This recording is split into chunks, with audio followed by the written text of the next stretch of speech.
Foi tudo muito inesperado. Acho que para mim, para toda a gente, não era uma iniciação que estava planeada, não é? Pelo menos que eu soubesse.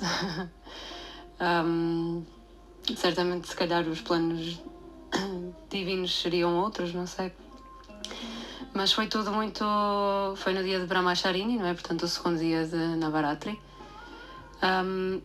Eu, por acaso, nesse dia atrasei-me a chegar à tenda. Então, ao sentar-me, só tive um lugar junto das Swaminis. Foi uma coisa curiosa que aconteceu. Então, no momento das iniciações em que começaram a chamar as pessoas, lembro perfeitamente do Swami Ravatikanta chamar Rishika Triambakeshwar, a Swamini agora. E lembro-me de ficar muito feliz por ela. E depois, logo a seguir, do Guruji vir à cortina, abrir a cortina e chamar-me para ir falar com ele. No momento, eu achei que, dada a minha situação de saúde, que fôssemos ter uma conversa acerca disso, ou que o Guruji me fosse dar uma bênção relativamente à doença. Mas não, ele chamou-me, olhou para mim e disse: eu vou-te iniciar. E é daqueles momentos em que o mestre nos diz algo que nós não sabemos bem como responder, não é? Como receber, mas tudo aquilo que o mestre nos dá tem que ser tomado como praçado, não é? Como uma bênção. Portanto, a minha resposta foi ok, sem pensar o que é que viria a seguir. Isto foi tudo o que se passou, portanto, depois o momento da iniciação foi tudo muito rápido para mim, eu nem tenho grandes memórias. Claro, uma grande emoção, um grande amor também vindo da própria Mãe Divina também. Mas o que se passou atrás da cortina eu só soube a posteriori, portanto, depois contado pelo Swami Ravatikanta. Lá está, uma vez mais, não estava programada esta iniciação, mas a Mãe Divina apareceu ao Guruji e disse-lhe: ela ama tanto Krishna, como é que podes não iniciá-la, ou como é que podes não a iniciar? E foi assim, foi uma grande surpresa para todos, portanto foi a partir desse ponto de partida de amor, acho eu, que surgiu a iniciação.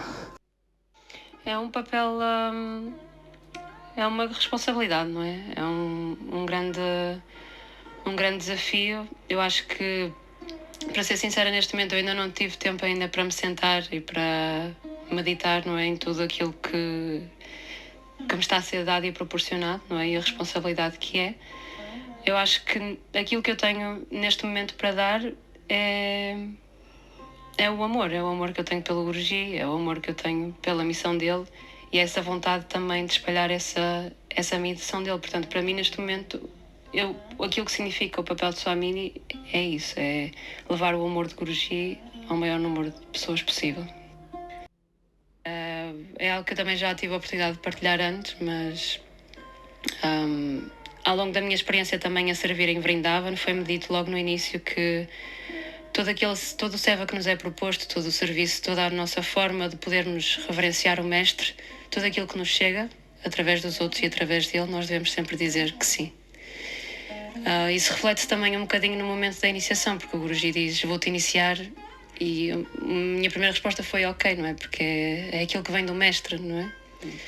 Portanto, acho que o meu principal ensinamento, e acho que neste momento também do meu caminho, é essa vontade de dizer que sim, mesmo que com medo, e mesmo que o medo venha, porque o medo é uma coisa natural, nós somos seres humanos, não é?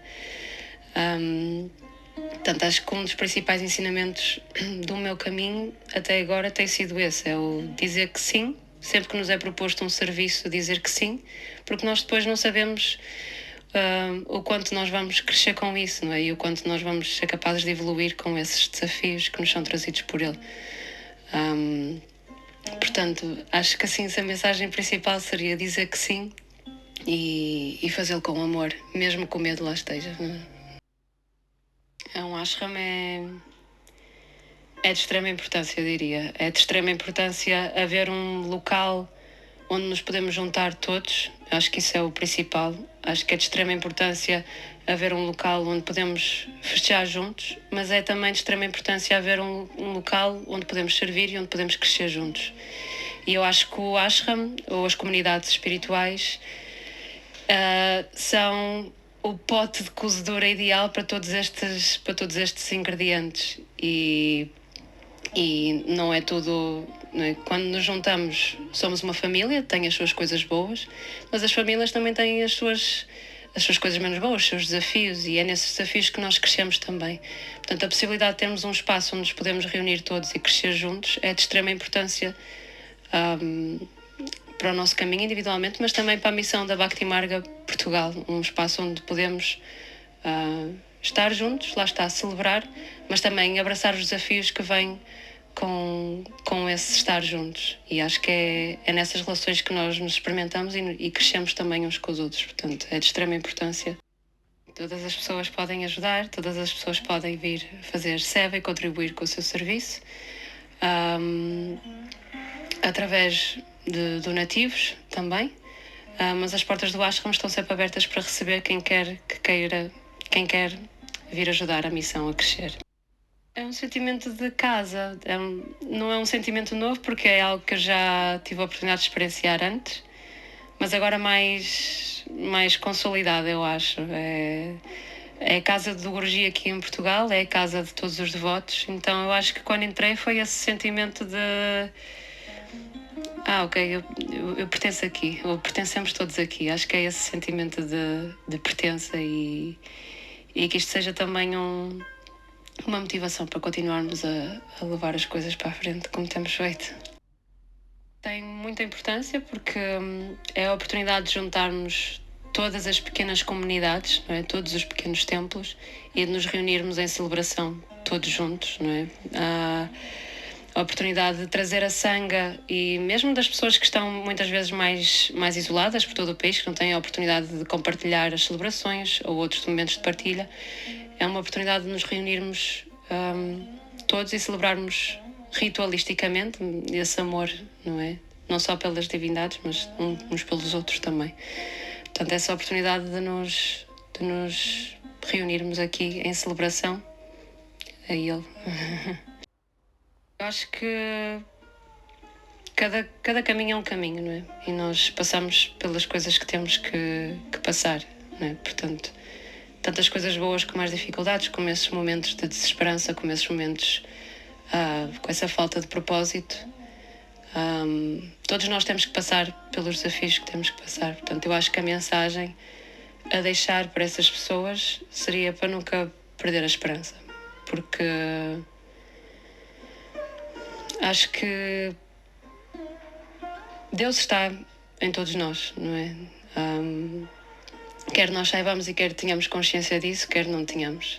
Portanto, Ele está dentro de todos nós. Portanto, esse amor divino também está dentro de todos nós. Portanto, às vezes demora mais tempo para o descobrir, outras vezes menos, mas Ele está lá. Portanto, para essas pessoas que não conseguem ainda ver esse amor, acho que não perder a esperança. E porque Deus está lá sempre para dar a mão, eu acredito. Estou muito contente por esta bênção e que isto seja que não seja visto como uma bênção individual, mas uma bênção que nos toca a todos, porque acho que é isso que se trata, e é uma oportunidade de arregaçarmos as mangas, que já há muito temos trabalhado nós, mas arregaçarmos as mangas para estarmos ainda mais juntos, para podermos fazer ainda a missão crescer ainda mais. E não só o ashram, mas a Bhakti Marga Portugal. Acho que é essa mensagem de juntos. Eu acho que ele já nos provou várias vezes que está a dar-nos o suporte para continuarmos a crescer. Portanto, isto é só mais um passo no caminho. Na casa para a nossa família, na casa do Guruji, então é sempre especial podermos estar em família e termos um sítio para nos acolher a todos e para podermos celebrar juntos. Vasudeva Kutumbakam significa o mundo inteiro é uma família só. Uma família porque nós vimos todos do mesmo sítio, que é Narayana. Pessoalmente, esta celebração, para mim, sempre esteve muito conectada a um princípio, que é o princípio da equanimidade. Equanimidade é, por definição, o temperamento ou o ânimo que não se altera, não é? É um modo de julgar neutro, quase como uma imparcialidade. Mas no Gita, Krishna fala da equanimidade de duas formas. A primeira é como uma forma de nós vermos os eventos que acontecem na nossa vida, que é sábio ver tudo o que acontece com uma visão equânime, o bom e o mau. Para ele não existe bom e mau, porque tudo vem de Deus. Mas ele também fala da equanimidade na forma como nada no mundo está separado de Deus. Não é? A capacidade de ver tudo como um só. Não é? Esta ideia, novamente, que Deus está presente em tudo, dentro de nós, e que nós não estamos separados dele. E Deus trabalha no mundo de diferentes formas, não é? Através de todos nós. É como se ele vestisse diferentes roupas, representasse nesta grande peça de teatro diferentes papéis, não é? Mas aquele que é sábio, aquilo que Krishna diz, aquele que é sábio é aquele que reconhece que por trás de todos esses papéis há apenas um só ator, não é? Que é ele. E porquê que eu escolhi falar sobre a equanimidade hoje? Eu estive há pouco tempo em Springen e o Guruji tinha regressado há pouco tempo de Itália, onde ele fez uma tour pelas Sangas. E o Swami Aniruddha e o Swami Akash partilharam como é que tinha sido a experiência, não é? Partilharam as coisas boas, mas também algumas menos boas. Eles explicaram que em muitas sangas há muitos conflitos, muita divisão,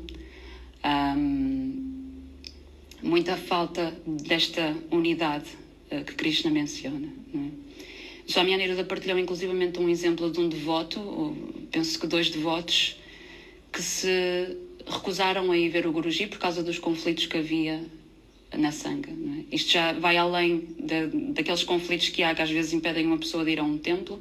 Foi mesmo uma decisão de alguém de escolher não ir receber o darshan do Guruji por causa destes conflitos que há entre os devotos. E o Guruji demonstrou algum, claro, desagrado para com esta situação. Não é? E ele disse especificamente que uma Sangha existe quando há união e paz, que são 2 características às vezes difíceis de nós vermos dentro das sangas. Não é? E eu trago este exemplo de Itália porque é importante estas experiências, e eu acho que o Guruji incentiva sempre que nós partilhamos as experiências para nós também podermos aprender com as experiências dos outros. E neste caso podemos aprender com os erros dos outros. Não é? Então, ao refletir nesta tour que o Guruji fez em Itália, eu questionei-me se nós portugueses, se temos a noção ou se temos a consciência do quão sortudos somos que todos os anos, já há bastantes anos, o Guruji vem cá dar-me darshan. E isto é uma bênção que não existe para todos os países. Não é? Todos os anos eles dão uma oportunidade de fazermos seva para ele, de trabalharmos para ele, de construirmos esse momento para ele. E eu não sei se nós somos gratos o suficiente por essa oportunidade de trabalharmos juntos por ele. Não é? Então, eu acho que este crescimento em conjunto, este trabalho em conjunto, parte muito também da maturidade espiritual que o Swami tem vindo a falar ao longo desta semana, não é? E acho que passa primeiramente por pensarmos um bocadinho nesta equanimidade e neste respeito mútuo que tem que haver entre nós. Em que Vishnu Narayana diz: estou completamente sob o controle dos meus devotos. De facto, eu não sou de todo independente. Porque os meus devotos não têm qualquer desejo material, eu centro-me dentro dos seus corações. A glória dos meus devotos é tão grande que aqueles que são devotos dos meus devotos são queridos para mim. Então Narayana, que é aquele sobre quem tudo depende, ele está a dizer: ainda que todas as coisas dependam de mim, eu sou dependente dos meus devotos. E mais do que isto ele diz: eu sou dependente dos devotos dos meus devotos. Portanto, aqueles que servem os meus devotos são extremamente queridos para mim. E no comentário desta história, o Guruji diz que aqueles que escolheram dar o seu coração a Deus, Deus vive neles e eles vivem em Deus. Eles tornam-se a living svarupa de Deus, eles tornam-se a forma de Deus encarnada aqui na Terra. E o Guruji diz que Deus não vive nos templos, Deus não vive nas sinagogas, nas mesquitas, nos templos, nas igrejas, porque isto tudo é de pedra, e isto um dia vai aparecer, não é? Ele diz: o verdadeiro templo de Deus é no coração dos devotos. O verdadeiro templo de Deus é no coração dos devotos. Então, isto traz-me de volta também a uma coisa que o Swami falou ontem, que no Srimad Bhagavatam depois é citada. Alguém pergunta qual é a diferença, quais são os sintomas entre aquilo que é um grande devoto e aquilo que é um devoto principiante. E aquilo que distingue não é a capacidade de tratar, como se trata Deus na Vigraha, não é? Na forma da Murti, que é Deus na sua forma evidente, mas sim a forma como se trata os outros devotos e como se vê Deus nos outros devotos. E não é só questão de nós termos o conhecimento, porque isto, falado assim, é muito bonito, não é? O devoto mais elevado é aquele que tem a realização e que traz isso para a sua vida, não é? Os seus comportamentos refletem esta verdade. Então, se o verdadeiro templo de Deus é o coração dos devotos, como o Guruji diz, então eu acho que o nosso dever é trazer esta verdade para as nossas relações. E eu acho que é isso que nos tem faltado um bocadinho, pelo menos daquilo que eu tenho percepcionado, das histórias que me chegam também às vezes. Acho que nos falta um bocadinho esta qualidade de ver que Deus está no templo, que o templo de Deus é no coração dos devotos, não é? Porque o maior exemplo que nós temos na nossa vida disto e desta equanimidade é o próprio Guruji, não é? O Guruji é totalmente imparcial. O Guruji ama a todos da mesma forma, não é? Às vezes ouvem-se histórias de satsangs em que as pessoas aproximam-se do Guruji e contam conflitos e o Guruji não consegue tomar um partido, não é? Porque é quase como estarmos a pedir a um pai que escolha, por assim dizer, entre os seus filhos, não é? E ele ama-nos a todos da mesma forma. E uma das coisas mais bonitas um dos sadhanas mais bonitos que eu acho que podemos fazer enquanto devotos, quando o Guruji dá darshan, é observar as reações das pessoas a seguir ao darshan, não é? E nós vemos as diferentes formas como o Guruji interage com toda a gente. Há devotos a quem ele dá mais atenção, há devotos com quem ele fala, há devotos com quem ele não diz uma palavra, há devotos com quem ele dá um grande sorriso, outras pessoas a quem ele está muito sério, não é? Mas quando ele se senta naquela cadeira, quando temos o darshan, quando vemos o divino e somos vistos pelo divino, porque o darshan também significa sermos vistos pelo divino, nós somos vistos todos da mesma forma, não é? Não há ninguém que seja mais querido para ele ou menos. E há um verso no Gita em que Krishna diz exatamente isto. Ele diz: eu sou igual para com todos os seres, não há nenhum odiado por mim, nem há ninguém com quem eu seja parcial. Mas aqueles que me veneram com devoção vivem em mim e eu vivo neles. E eu sei que isto é tudo muito bonito na prática, não é? Nas escrituras soa tudo muito simples e muito fácil. Nas nossas interações diárias é muito complexo porque nós ainda não somos santos, não é? E é muito fácil de amar as pessoas que nós já amamos, não é? Cristo dizia que qual é o propósito de amar as pessoas que nós já amamos? Nós temos que ir além dessa limitação, não é? O difícil é amar as pessoas que à partida nós não gostamos. E isso não quer dizer que nós não tenhamos que amar toda a gente, mas temos que ter um respeito mínimo por todos. E eu acho que às vezes em Sangha, e sendo nós uma família, acho que falta um bocadinho ainda disto. Ainda ontem foi publicado um satsang, um certo do satsang do Guruji, em que ele fala um bocadinho da natureza do amor e ele diz que quando nós estamos apaixonados por alguém, nós não vemos os defeitos da pessoa, não é? Nós não vemos a parte má. Porquê? Porque o amor vai além desse julgamento do bom e do mau, não é? Quando nós amamos, não há bom e mau, nós simplesmente amamos. E depois ele dá o exemplo da natureza. Ele diz que quando uma árvore dá frutos, a árvore não escolhe: eu vou dar frutos à Radhika, mas ao Jaya Shekhar-das eu vou escolher não dar frutos, não é? A árvore dá frutos para toda a gente. Ele diz que quando a chuva cai, a chuva não escolhe as cabeças em quem vai cair, não é? Ela simplesmente cai. E o amor tem esta natureza. Não há esta diferenciação, não há este julgamento que nós temos, não é? Porque essa é geralmente a nossa primeira resposta, não é? Nós estamos formatados para ver o mundo de uma determinada forma, para meter tudo em caixinhas, e estas caixinhas formam esta separação, não é? Criam esta barreira que há entre nós. Então, na prática, como é que nós podemos desconstruir esta barreira? Há um poema de um santo sufi do século XIV, Hafiz, em que ele apresenta uma metáfora muito bonita, mas que eu acho que também tem uma mensagem muito prática que nós podemos levar para a nossa vida diária. Ele diz: se Deus te convidasse diretamente para uma festa e te dissesse: todos os que estão aqui nesta festa são os meus convidados pessoais, são os meus convidados VIP, são as pessoas que são especiais para mim, então como é que nós escolheríamos tratar esses convidados, não é? Se o Guruji dissesse: se o Guruji desse uma festa e todos fôssemos convidados especiais, como é que nós nos trataríamos uns aos outros? De que forma é que isso mudaria a nossa interação com os outros? Porque, na verdade, isto é tudo uma grande festa, não é? Esta realidade é a festa de Deus. Não é?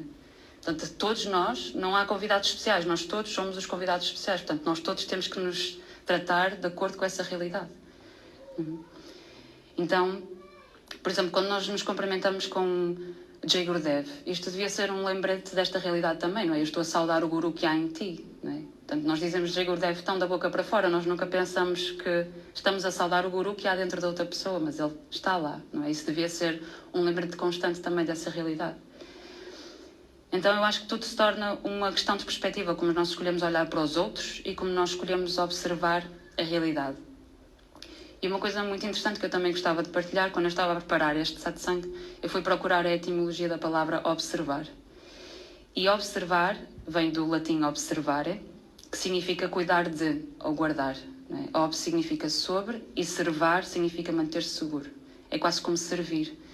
Então há esta conexão muito engraçada entre a palavra observar, como eu escolho observar o outro, como eu escolho observar a realidade e o serviço, não é? O cuidar de. As duas coisas estão ligadas. No outro dia estava a falar com o Brito e estava-lhe a dizer, olha, eu gostava de dar um satsang sobre a equanimidade, tens algum verso que me recomendes? Então, pronto, para vocês que conhecem o Brito, ele é muito entusiasta sobre os satsangs, não é? Portanto, ele mandou o verso, ele mandou o áudio sobre as considerações dele, ele contou a história, ele deu o próprio satsang dele ali. Mas houve uma coisa muito interessante que ele partilhou comigo e que eu gostava de trazer hoje também. Ele leu um livro quando era mais novo e tinha umas anotações nesse livro, num capítulo que se chamava Como Construir uma Comunidade Segura.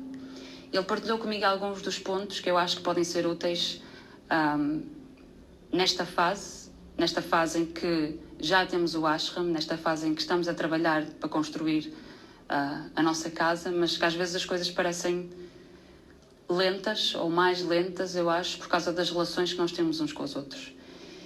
Então, como construir uma comunidade segura? Um tutorial. O primeiro passo é a capacidade de tratar cada pessoa como se o nosso caráter espiritual dependesse da qualidade do relacionamento que eu tenho com ela. Não é? Ou seja, no trato do outro, nós devemos sempre tratá-los como se o sucesso ou o fracasso do nosso caminho espiritual fosse depender dessa interação concreta. Depois, em qualquer conflito, assumir sempre que a culpa pode ser nossa. E aqui, pegando um pouco também no que o Swami partilhou no outro dia, não esta questão da culpa, mas a questão da responsabilidade, não é? Quantas vezes nós temos um conflito, quantas vezes é que nós pensamos que a responsabilidade que responsabilidade e que peso é que nós temos nesse conflito, não é? Não é a primeira coisa que nós pensamos. Mas então, para construir uma comunidade segura, tem que passar por esta maturidade de assumir primeiro a minha responsabilidade em cada momento, sobre tudo aquilo que acontece. Depois, perceber que as pessoas que se encontram ao nosso redor agora, e eu acho que especialmente quando estamos a falar de um ashram, especialmente quando estamos a falar de uma comunidade, perceber que as pessoas que estão à nossa volta agora podem muito bem ser as pessoas que nos vão rodear para o resto da nossa vida. Não é?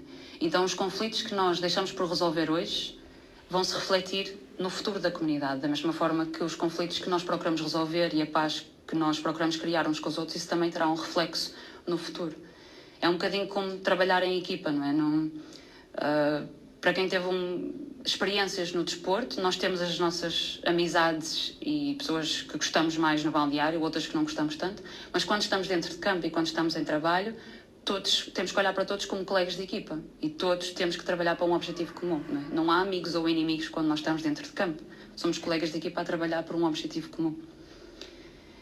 E depois o último passo, que eu acho que é o mais simples para nós, é pensar na pessoa que nós mais amamos e tratar toda a gente da mesma forma que trataríamos essa pessoa. E para nós, claro que a primeira pessoa que nos passa pela cabeça é o Guruji. Não é? Enquanto devotos, pensar no Guruji em cada uma das nossas interações. Como é que nós trataríamos o Guruji?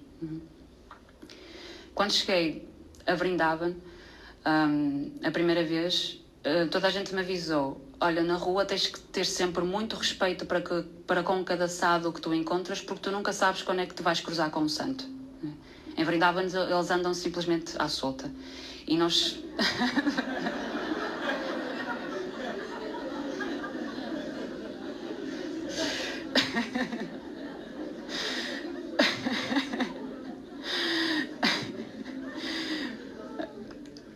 Mas também há sadhus que não são assim tão verdadeiros, não é? E que não são verdadeiros sadhus e que usam essa desculpa para enganar as pessoas, não é? Por isso é que eu falei assim.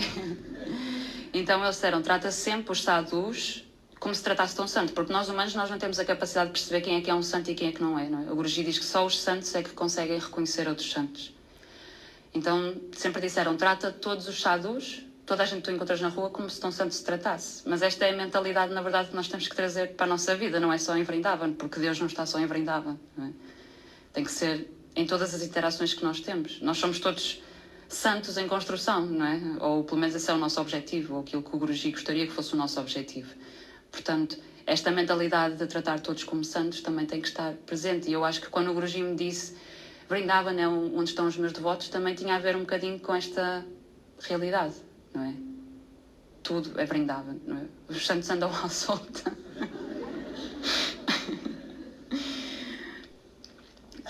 Então, eu não sei se também acontece convosco, mas quando eu vou a Springen e há aqueles cartõezinhos no quarto com aquelas mensagens, eu tomo sempre aquela mensagem muito séria, como se fosse uma mensagem vinda mesmo da boca do Guruji. Então, a última vez que eu lá estive, a mensagem que me calhou eu gostava de partilhar convosco, que diz: o serviço começa à tua volta. Para de ver a diferença, limpa a tua mente de diferenças e vê o mesmo Deus em todo lado. Oferece a Deus as flores da verdade, do amor, do serviço aos outros, da oração, devoção, lealdade e controle dos sentidos, bem dentro do teu coração. Desta forma não terás de sentar para rezar, porque Ele está sempre contigo. Abre o teu coração e serve sempre que possas. Ajuda sempre que possas. O Guruji diz, desta forma não terás de sentar para rezar, porque Ele está sempre contigo, não é? Deus não está só no ritual, Deus não está só quando nós nos sentamos para rezar. Deus está em todas as interações que nós estabelecemos, não é? Quando nós temos esta mentalidade, o Guruji diz, eu vou estar sempre contigo, não é? Isto é que é ser, isto é que é o caráter do verdadeiro devoto, não é? Ele está em cada interação que eu estabeleço. Este Vasudeva Sarvan, não é? A visão de Deus em tudo, não é? Não há lugar onde Ele não esteja. Então eu acho que esta equanimidade, esta visão desta unidade e este respeito tem que ser a base para aquilo que nós queremos construir juntos, porque nós temos este projeto de construir um ashram, temos o projeto de preparar um darshan no próximo ano, mas o projeto que está sempre presente e é um projeto contínuo, independentemente daquilo que aconteça, independentemente dos eventos que haja na Bhakti Marga, o projeto que está sempre em construção é o projeto de uma comunidade. E eu acho que isto é aquilo que nós temos que nos lembrar constantemente quando estamos uns com os outros. E isto é a coisa mais importante, porque a comunidade vai ser sempre a base de tudo o resto. Então, como o Guruji disse em Itália, uma sangha é onde as pessoas aprendem a ir além da separação e das diferenças para trabalhar em conjunto. E eu acho que este tem que ser o nosso principal sadhana neste momento. Mais do que o seva, mais do que as tarefas que todos temos que fazer, mais do que tudo, eu acho que passa primeiro por construir esta comunidade segura e acho que isso vai sustentar tudo o resto que virá. Temos que trazer continuamente esta relembrança, não é? Eu sei que é fácil falar e eu sei que é fácil de trazer tudo isto na teoria, não é? Mas que, pelo menos por um bocadinho, pelo menos numa interação hoje, pelo menos numa interação amanhã, que possamos ter esta consciência deste respeito que temos que ter uns pelos outros.